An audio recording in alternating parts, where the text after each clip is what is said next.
Bonjour à tous, bienvenue à notre méditation quotidienne. Quelle belle journée aujourd'hui là où je suis.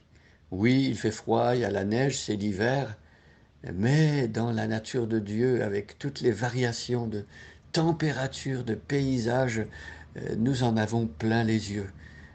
N'est-ce pas que Dieu est un artiste extraordinaire? Il donne les saisons, il donne les paysages, les rivières, les arbres, le feuillage, la neige, les cristaux de neige qui sont magnifiques. Alors tout cela vient de Dieu qui est le créateur du ciel et de la terre. C'est lui qu'on veut entendre lorsque l'on ouvre la Bible. Parce que Dieu nous dit qu'il nous parle par la parole de Dieu. La Sainte Bible, c'est Dieu qui parle aux hommes au travers de personnes inspirées. Il a communiqué euh, sa volonté pour les hommes de toutes les époques. Et cette parole nous est parvenue aujourd'hui. Elle est intacte, elle est parfaite et elle sonde encore nos cœurs.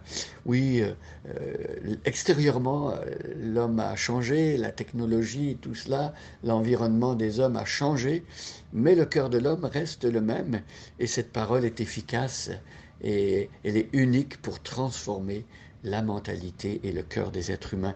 Alors je vous invite à lire avec moi ce matin le psaume 30. Et comme à l'habitude, nous allons lire le psaume dans son intégralité. Et puis, aujourd'hui, nous allons nous arrêter sur l'avant-dernier verset du psaume, c'est-à-dire le verset 11. Nous allons revenir brièvement sur ce qu'on a dit hier au verset 10, et puis nous allons nous pencher sur ce verset 11, ce beau verset du psaume 30. Alors je vous invite à prendre votre Bible et à regarder avec moi ce psaume 30. Psaume, cantique pour la dédicace de la maison de David. Je t'exalte, ô Éternel, car tu m'as relevé. Tu n'as pas voulu que mes ennemis se réjouissent à mon sujet. Éternel mon Dieu, j'ai crié à toi, et tu m'as guéri. Éternel, tu as fait remonter mon âme du séjour des morts, tu m'as fait revivre loin de ceux qui descendent dans la fosse. Chantez à l'Éternel, vous qui l'aimez, célébrez par vos louanges sa sainteté, car sa colère, elle dure un instant, mais sa grâce toute la vie. Le soir arrivent les pleurs, et le matin l'allégresse. Où je disais dans ma sécurité, je ne chancellerai jamais, Éternel, par ta grâce. Tu avais affermi ma montagne, tu cachas ta face, et je fus troublé. Éternel, j'ai crié à toi, j'ai imploré l'Éternel. Que gagnes-tu à verser mon sang, à me faire descendre dans la fosse?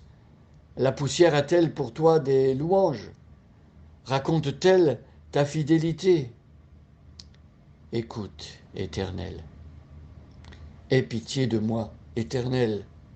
Secours-moi. Et tu as changé mes lamentations en allégresse. Tu as délié mon sac et tu m'as ceint de joie, afin que mon cœur te chante et ne soit pas muet, Éternel mon Dieu. Je te louerai toujours. Jusqu'ici, la lecture du psaume 30. Hier, nous avions vu ce verset 10 où, après avoir parlé à Dieu franchement, après avoir exprimé ses craintes, sa douleur, sa crainte, sa peur, euh, euh, le roi David invoque à nouveau l'Éternel. Éternel, aie pitié de moi, secours-moi. David avait prononcé cette prière déjà dans le psaume auparavant. Et c'est pour dire que on peut parfois répéter certaines prières plusieurs fois, non pas pour être vain, non pas parce que on pense que la répétition va faire une différence, mais là, David qui demande au Seigneur de le secourir est complètement investi dans sa prière. Ce n'est pas une prière mécanique, c'est une prière du cœur. Il demande, il invoque au Seigneur. Il invoque le Seigneur Dieu d'avoir pitié de lui. Aie pitié de moi, la pitié de Dieu. Dieu qui condescend à se pencher vers un pauvre homme qui souffre et à le toucher, à le relever. Quelle douceur, quelle tendresse, quel amour du Seigneur. Et donc, le Seigneur répond à la prière de celui qui l'invoque de cette manière. Il y a comme une corde sensible dans le cœur du Seigneur quand on invoque sa miséricorde, sa compassion.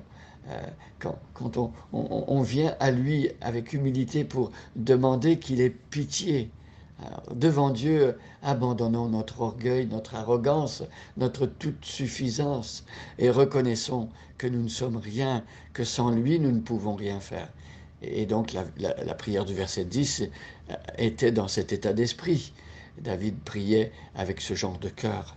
Et voyez la réponse de Dieu. Est-ce que Dieu est resté insensible à la prière de David? Eh bien non. Et tu as changé mes lamentations en allégresse. David se lamentait tant qu'il était prostré, tant qu'il était attaqué, tant qu'il était blessé, tant qu'il avait peur, il se lamentait et il s'est lamenté devant Dieu. Et Dieu a changé sa lamentation en allégresse. Dieu a le pouvoir de changer nos circonstances, de changer surtout nos cœurs, parce qu'ici, oui, c'est plutôt le cœur qui change. Parfois, lorsqu'on prie Dieu, évidemment, on aimerait que les circonstances changent, et Dieu peut faire cela.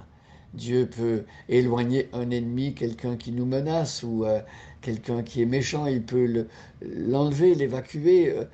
Dieu peut faire ça. Mais parfois, il change aussi notre cœur. Les circonstances sont encore difficiles, mais notre regard sur les circonstances, notre attitude par rapport aux circonstances, notre cœur est complètement différent. Et ça, c'est une grande victoire aussi.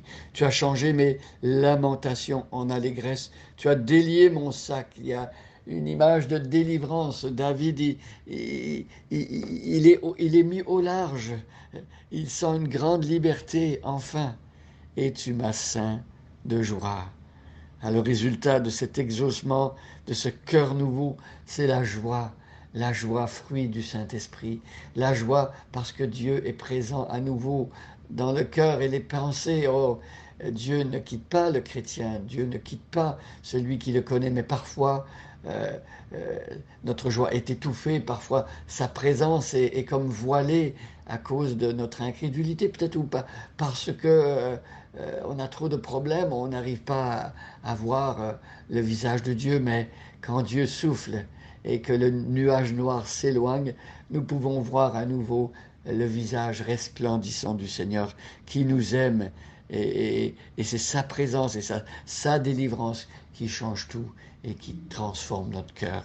Soyons transformés aujourd'hui, reconnaissons que Dieu change nos lamentations en allégresse. Reconnaissons que c'est lui qui délie notre sac, il nous met au large.